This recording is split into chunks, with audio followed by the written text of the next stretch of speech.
If you imagine an American Roman Catholic priest in the middle of the 20th century, you might think of a cleric in vestments saying Mass in Latin.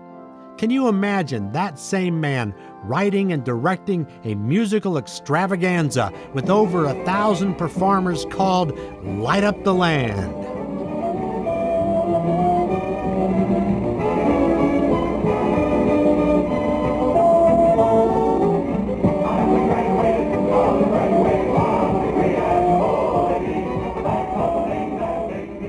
The man was Daniel Lord. In his 30-year career from 1925 to 1955, he did more than any other American Catholic religious figure. He wrote plays, books, pamphlets, and books for children. He lectured and gave retreats. He organized the sodality movement at Catholic parishes and schools. He wrote the controversial 1930 Motion Picture Production Code. He even wrote an encyclical for the Pope and helped the famous Hollywood producer Cecil B. DeMille make a movie about Jesus. And he did much more. As one colleague said about Daniel Lord, every time you think you have a list of the things he does, you find out you've left out about half of them.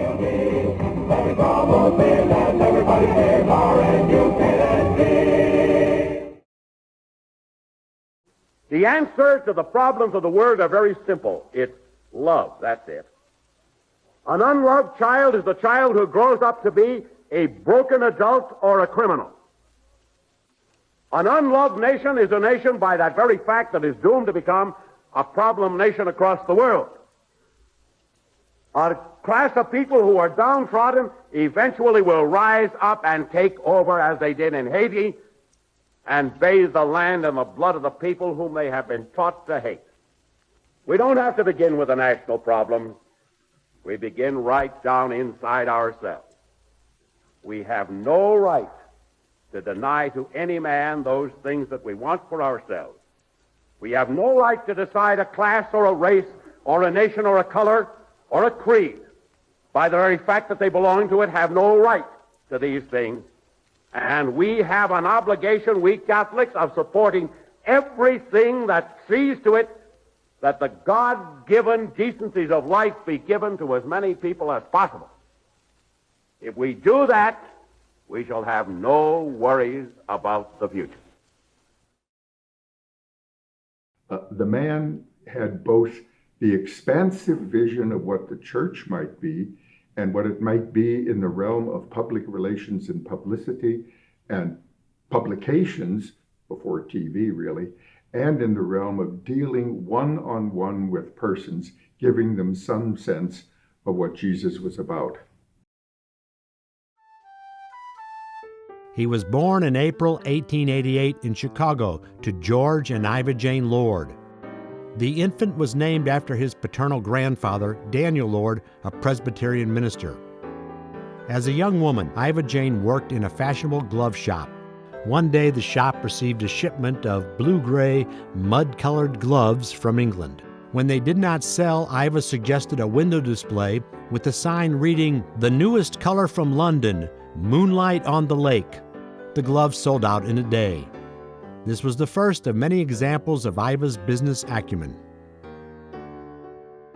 Lord's only sibling, James, was born in October 1891. In the summer of 1893, the young Daniel and his grandfather, after whom he was named, toured the World's Columbian Exposition, the World's Fair. As Lord would later write, "All the time he laughed and talked, paying me that greatest possible compliment one can pay to a child, the compliment of remembering he is and pretending he isn't."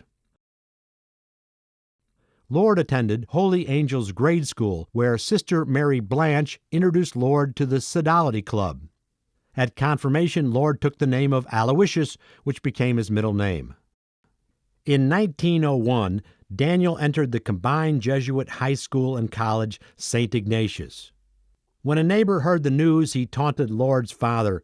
"Why in thunder do you let your boy go to that place? The only thing they turn out there are priests and ball players." "Well," said George, "if my son makes good either, that won't be such a bad life." A brilliant cigar-smoking Jesuit, Claude Pernin, had a great influence on Daniel and encouraged Lord's writing and interest in theater. As Lord later wrote, "For me, his classroom, his lecture hall, his academia and peripatetic grove remains in my memory, a smoke-filled living room on the third floor of musty old St. Ignatius." The front of his cassock, then and always, was covered with a cascade of tobacco ash. Lord graduated in 1909. His college buddies hammed it up for a photograph. That summer, Lord entered the Jesuits at St. Stanislaus Seminary in the small village of Florissant outside of St. Louis, Missouri. He began 2 years of training called the novitiate. The rock building of the seminary still stands. In 1913, on a picnic, Lord drank water from a contaminated well. He and 18 other Jesuits came down with typhoid. Due to his slow recovery, Lord was pulled from his studies to go to work with Father Edward Garrichet, who had just become the national director of the Jesuit Sodality movement. Sodalities were clubs to encourage religious faith at Catholic parishes and schools. Lord helped Garrichet launch its magazine, The Queen's Work, named for Mary, the mother of Jesus and the Queen of Heaven. The Queen's Work included several of Lord's clever short stories, such as The Lightning Artist and The Ironic Column, How a Bulky Elevator Helped Bernice Fairfield, advisor of the lovelorn, to bring romance into the lives of Hiram and Anastasia. He returned to his studies in philosophy. In 1917, he published his first book, Armchair Philosophy. Between 1917 and 1920, he did 3 years of teaching at the Jesuit University in St. Louis. He started the student newspaper, restarted the yearbook, wrote and produced 3 musicals, started the student council, ran the student army training corps, and caught and survived the Spanish flu. He also fell in love. Troubled, Daniel Lord talked to a trusted Catholic nun, after which Lord broke it off with the young woman. And so, this story continues.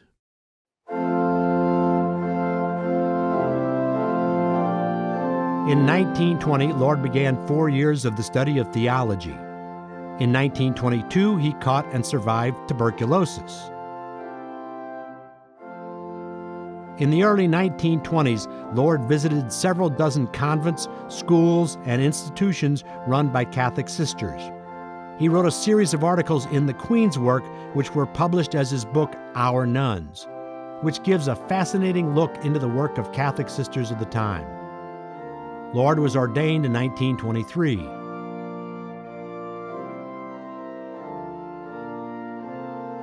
In 1925, Lord was sent to St. Louis to take over the struggling Sodality movement and its magazine.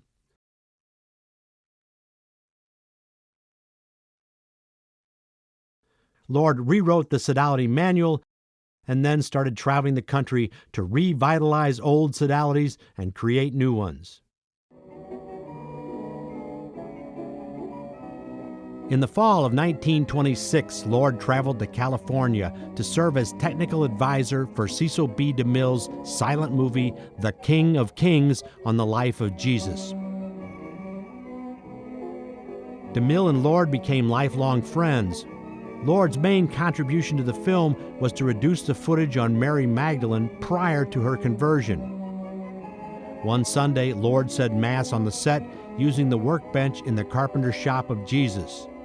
H.B. Warner as Jesus stood in front. What other priest can claim that he said Mass with Jesus in the front row? Did anyone joke about Lord giving communion to the Lord? Lord wrote the controversial 1930 Motion Picture Production Code. For years, Lord had been concerned about the content of movies. His Jesuit friend Fitzgeorge Deneen in Chicago had organized boycotts of local theaters. By coincidence, Cardinal George Mundelein in Chicago had regular lunches with prominent bankers who, because of the 1929 financial collapse, now owned the movie companies. Lord wound up writing the code, which, because of Mundeleин's influence, was accepted by the Hollywood producers, afraid of state and federal censorship.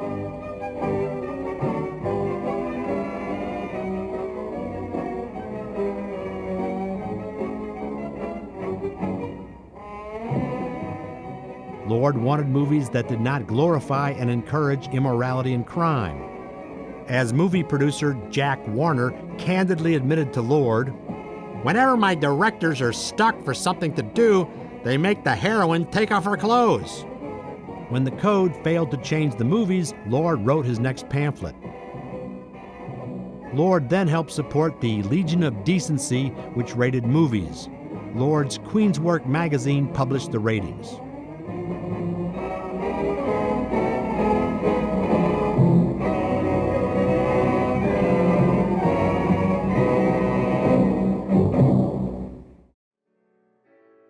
In 1931, Lord started a week-long conference called the Summer School of Catholic Action, the SSCA, for college students, sisters, priests, and brothers. These popular conferences would last until 1968. The SSCA slogan was, "6 days you'll never forget." The SSCA provided a unique opportunity for priests, sisters, and lay people to work together as equals to promote Catholic action.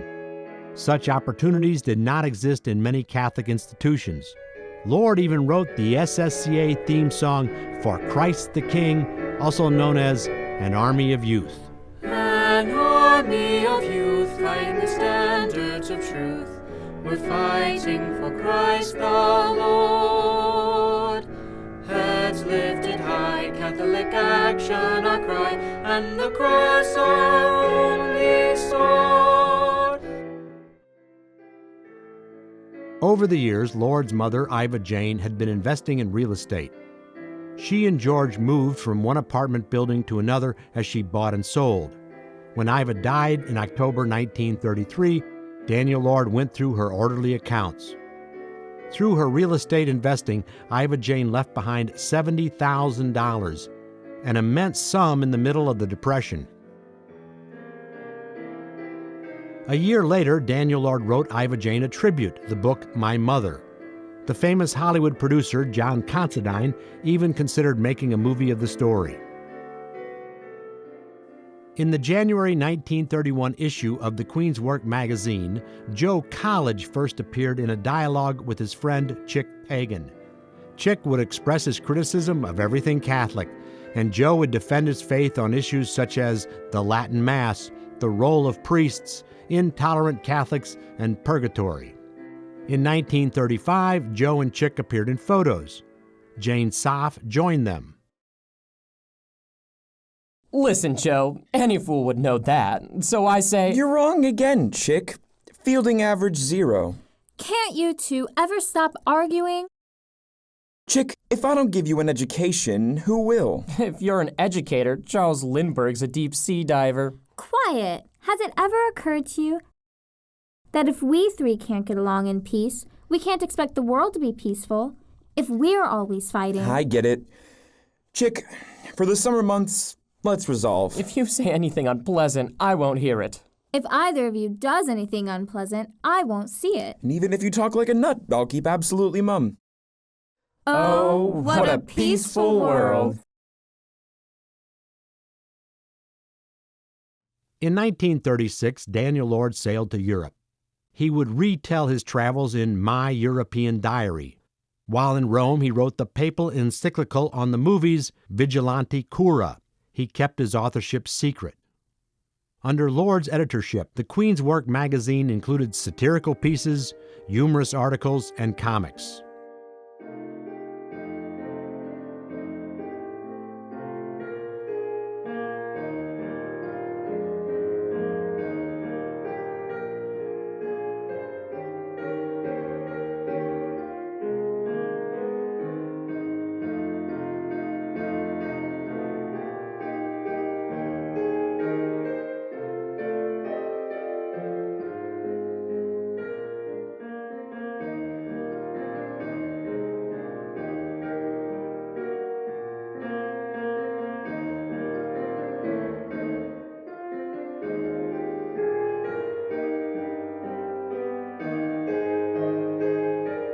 drawings on the sodality movement.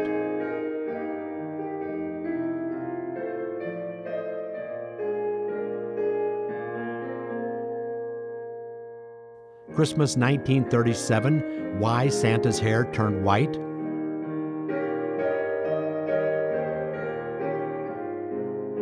Catholic Action in the Depression. Christmas 1938, Which Road is Right?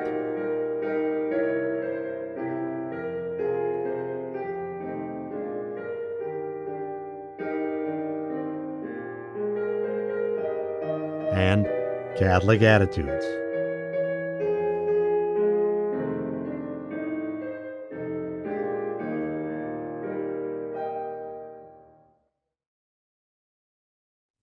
You know, Father Lord wrote more than 200 and some pamphlets, which dealt with the whole range of Catholic interests for young and old, rich and poor, urban and rural. In 1925, Lord began writing pamphlets with The Story of the Little Flower on St. Therese of Lisieux. Published just as she was canonized, the pamphlet sold well.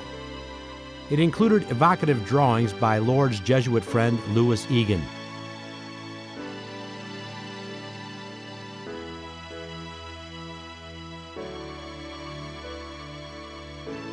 Over the next 30 years, Lord would write 230 pamphlets. Many pamphlets gave advice on how to live life.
In many pamphlets, Lord defended and explained religious faith and the Catholic Church.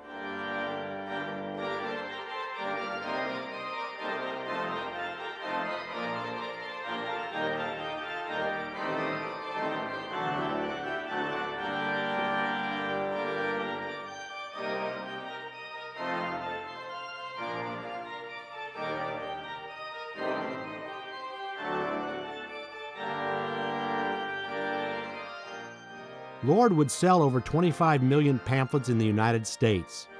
His pamphlets were translated into a dozen languages, and many millions were sold and distributed abroad. In a number of pamphlets, Lord became the great American Catholic apologist.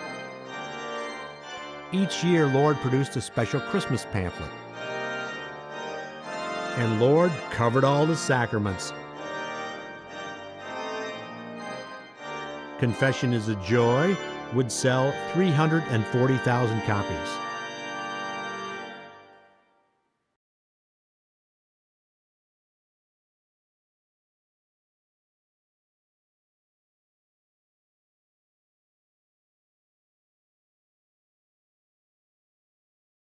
Lord wrote 2 books and over 20 pamphlets on dating and marriage, many of which were based on his lectures. In his long career, he produced a significant body of widely read literature trying to guide people in picking a spouse and creating a better marriage.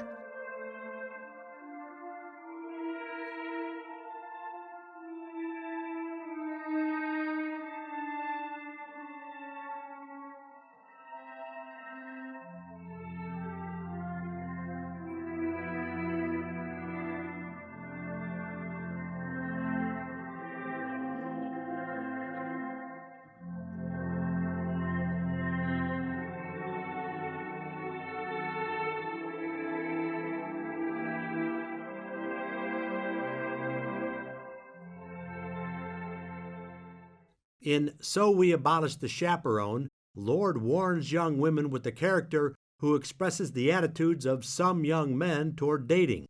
Rule 1. It's up to the girl. If she wants to be good and is willing to struggle for her goodness, I suppose I'll have to comply with her wishes. If she lets me get away with murder, then it's her responsibility. Rule 2. If a girl says no, pretend that she has said yes. Rule 3. Knights are as extinct as dragons. Maidens in distress, however, are the normal development of an evening. The character Father Hall proposes a different vision. My new society will start off by reminding the young man that since he is a civilized Christian gentleman, he is supposed to be master of his lower nature. He is not supposed to be a ravening wolf making life difficult for the girl who goes out with him.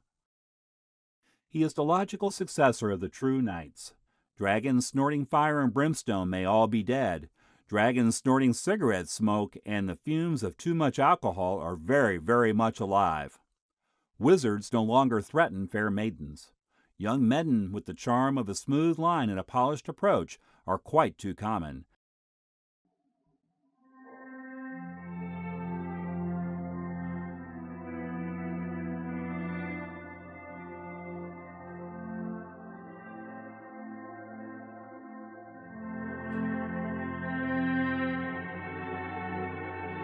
Edward Dowling on Lord's staff promoted Cana conferences to help married couples. Dowling would also work with alcoholics and be an important influence on Bill Wilson, who started Alcoholics Anonymous. Lord spoke and wrote against communism, 2 pamphlets used engaging titles.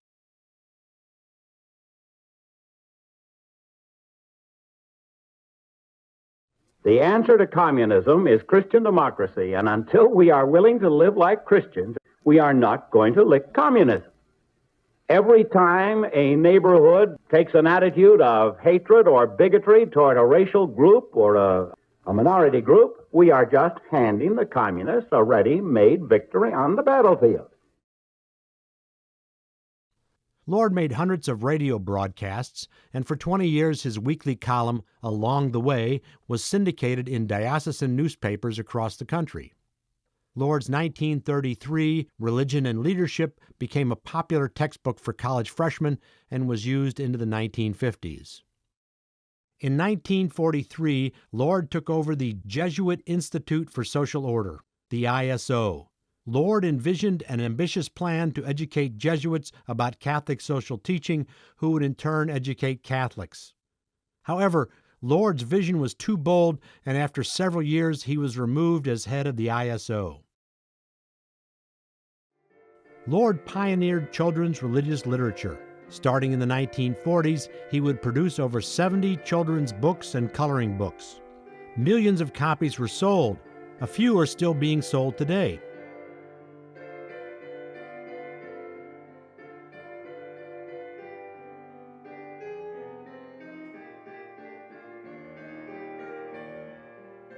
He even wrote a pamphlet on child safety. Lord also published cutouts, the Solemn High Mass, Saint Bernadette of Lourdes, Columbus Lands in America, and These Are Our Martyrs, with a Colosseum, soldiers, lions, and Christians about to be devoured. Lord wrote pamphlets on church behavior, politeness in the pews, every parish has them, and, oh, not in my pew. With limericks, poems, and cartoons, he described the Sunday stampeders leaving Mass, gossipy Gladys, Larry the lay curate,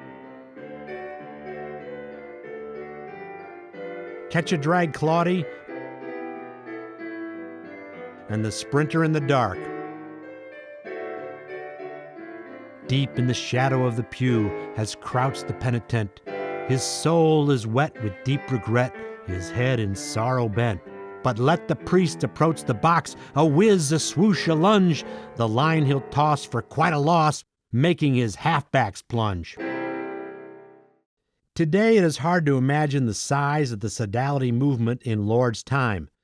In the 1940s, 13,000 sodalities existed at Catholic high schools, colleges, and parishes. Many parishes had a men's sodality and a woman's sodality. There were even nurses' sodalities. Sodalities with 50 to 100 members were common.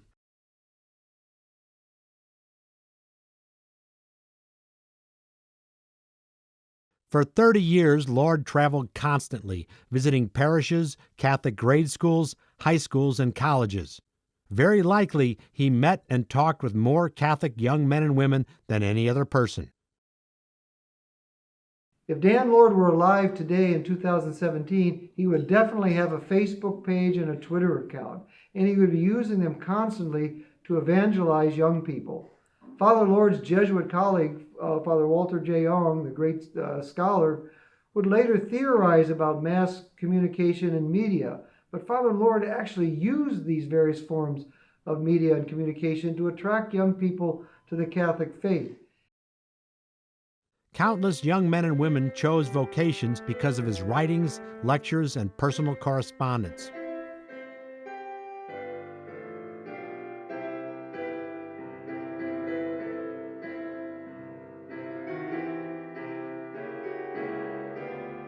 In his travels, lectures, and conferences, it is also likely that Daniel Lord got to know more Catholic sisters than any other figure. Lord often called for a bigger role for women religious in the work of the Church. In the 1940s and 50s, he called for coordinating organizations of the Mother Superiors of different orders, and he pushed for relaxing traditional rules so sisters could adapt to modern times. In 1947, he wrote Letters to a Nun, and in 1951, he wrote his play Every Nun, in which an elderly sister looks back on the many accomplishments of her life. As his Jesuit colleague Edward Dowling once said, the greatest thing Father Lord ever did was to discover the American nun. The Queen's Work was the name of the Sodality magazine, but also the name of Lord's operation, which printed and distributed millions of pamphlets, booklets, books, and countless letters and mailings to support sodalities across the country. Financed in part by the sale of pamphlets, Lord built up his staff.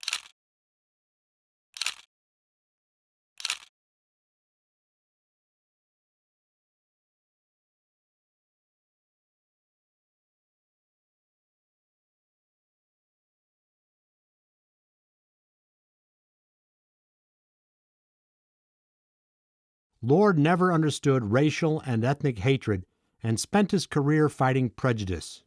Lord ignored hotel policies, and African Americans attended sodality conferences. The Jesuit John Lafarge, the leading Catholic voice for interracial justice, frequently spoke at sodality conferences. In segregated St. Louis, Lord produced shows that addressed racism, including a song from Lord's 1936 Social Order Follies, White Man, What's My Place?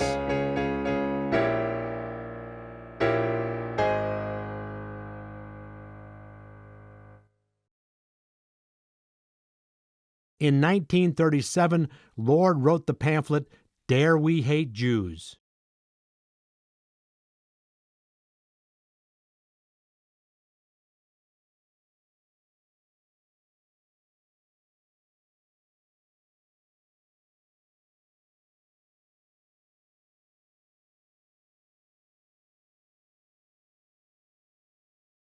In his lifetime, Daniel Lord wrote some 70 plays, musicals, and pageants.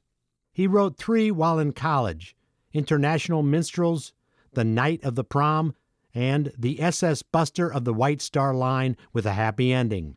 5 years later, White Star sent out The Titanic. While teaching during World War I, he wrote Over and Back and Rouge and Rapid Fire about soldiers behind the lines preparing a show to entertain the troops. When word comes that their buddies have been captured, they leave the stage to rescue them from the Germans. In the 20s and 30s, Lord wrote a dozen small plays that were widely produced at Catholic grade schools and high schools.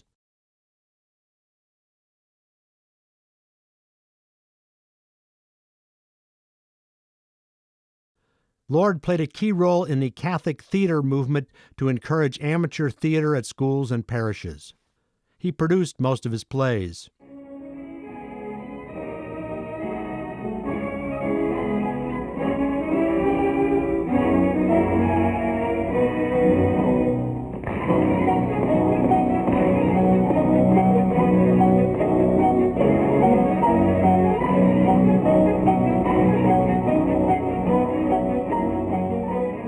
In Lord's 1928 play, A Fantasy of the Passion, a dying man dreams that he himself crowned Jesus with thorns because of his own sins. Written in turbulent times, Lord's 1936 drama Storm-Tossed explored Catholic social teaching on the rights of workers.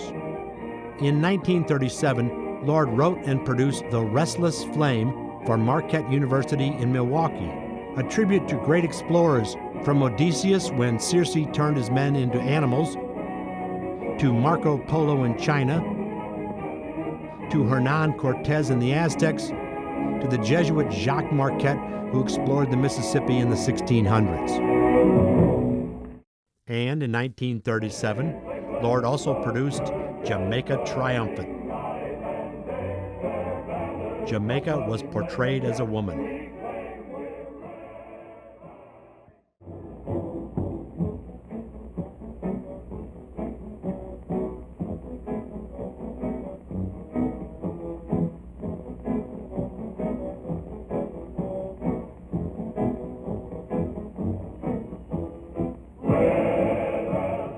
Lord's 1940 election year follies included scenes such as We've Got the Vote, Honey, You Get My Vote, The 9 Old Men on the Supreme Court, an Irish Catholic O'Reilly running for president, and a song by members of the African American St. Elizabeth's Parish, It's My Country Too.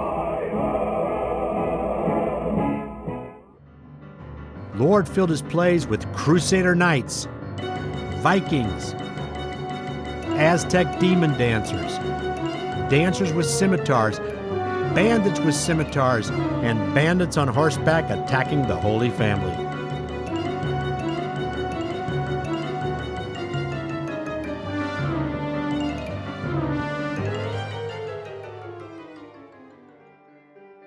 Lord's 1951 tribute to Detroit, City of Freedom, was seen by over 150,000 people and was popular with Catholic sisters.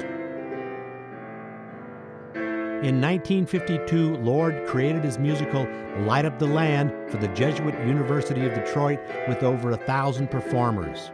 A film version was produced with Daniel Lord introducing the movie. Oh, hello, everybody. Nice to see you backstage. There's quite an audience waiting outside, of course, in the Fieldhouse Memorial Building here. But as a director, I always think the backstage is an interesting spot. And of course, I am the lucky director of this particular production. The production is, of course, Light Up the Land. The University of Detroit, for whom this particular show was written, is presenting it as the opening of its beautiful new memorial building. Father Celestin Steiner, who is the president of the university and just about the bravest man that I know, had made up his mind that the opening of this magnificent memorial building should be used as an occasion to tell the people the importance of education to democracy, and how, if education succeeds, democracy succeeds, and how if one fails, the other fails too. During the course of the evening, we'd like to show you a little bit about how we assemble a cast of this kind, the community elements that go into it, why it isn't just a university project, but a project that is shared by a great many people, how it's done, why it's done. Because you see, we've done this kind of thing all over the United States and in foreign countries too. These big shows like Light Up the Land. And in every case, there is an effort being made to unite education and the community, town and gown, in the presentation of what we hope will be something that's very new and fresh and exciting and interesting. A fine piece of art in which a lot of people cooperate. And Light Up the Land is one of these projects. Music, of course, is essential for atmosphere, background, and mood. Mary McDonald takes it down as I write it. Great Detroit musicians will sing and perform it.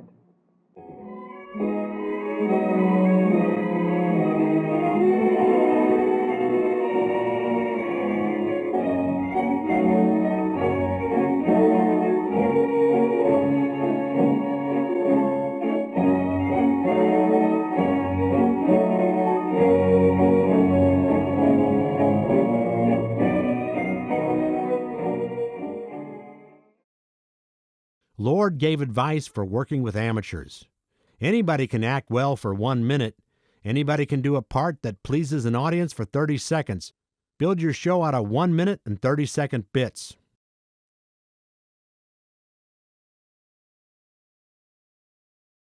Dancing was a key element of his musicals. He included Delsart scenes, dancing Charlie Chaplin's, the dance of cholera and death, the dance of the machine, ballet dancers, even cyclists and basketball players.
I think Father Dan Lord had more effect on the lives of ordinary Catholics during the early and middle portion of the 20th century than any other person, alive or dead.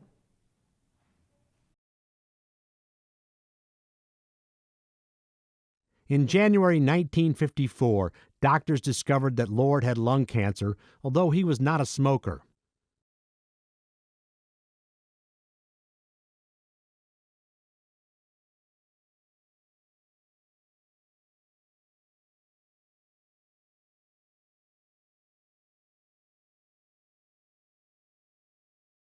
He continued to write and travel. St. Ignatius was playing billiards. He's the founder of the Jesuits, with some of his associates. And one of them said, if you knew in 15 minutes' time that you were going to die, what would you do? St. Ignatius said, I'd finish the billiard game. And I think that's the answer. Finish your billiard game. He wrote a short pamphlet, My Good Angel of Death, reflection on his doctor's diagnosis of cancer. His illness received national attention. But I had one man who wrote to me and said that if for the rest of my life I would drink nothing but carrot juice, I'd live. I preferred to die. In October, he went to Toronto to produce his Marion Year pageant despite the ravages of cancer. He directed the show from a cot. A local newspaper ran the headline, Show must go on. Producer probably will not. He spent the last months of his life in St. John's Hospital in St. Louis. Using a dictaphone, he wrote his autobiography, Played by Ear.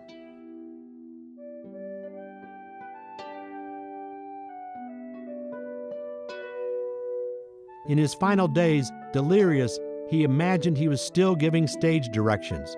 Get going on this right away. Step it up. Hurry, hurry. After his year-long fight with cancer, Daniel Lord S.J. died on January 15, 1955. Visitors, nuns, priests, and doctors knelt in the halls of the hospital. Many believed a saint had just died.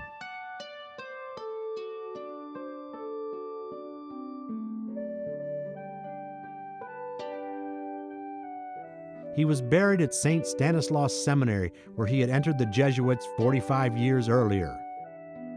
In the 1970s, he and his fellow Jesuits were moved to Calvary Cemetery.